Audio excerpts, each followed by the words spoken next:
就来到平湖，今仔日开始开放会当来掠马本海胆。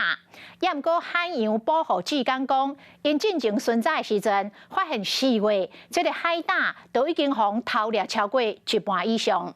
平湖县政府讲，每一年敢若开放7月到8月底，会当来掠海胆，其他时间禁止掠，嘛禁止卖。违法者上悬判3年以下徒刑，搁罚款15万。一粒一粒大粒的马粪海胆看起来真新鲜，别人到热天，尤其到平湖佚佗，容易食好食马粪海胆。不过进前所传出，海胆还未到掠季节，就拢去掠完。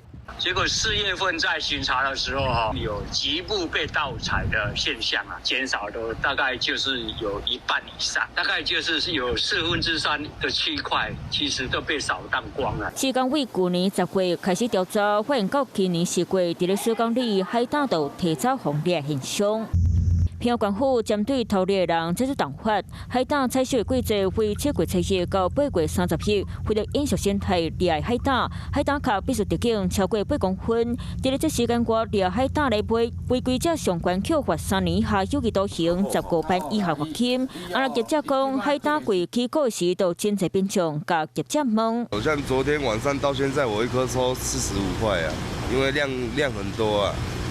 对啊，有的地方也是一样收1颗80啊。为了增加海胆的产量，平湖县府嘛鼓励海胆养殖。供有兴趣的养殖业者呢，可以来开放，来申请做养殖。那目前我们种苗场的马粪海胆苗的推广价呢，是1颗10块钱。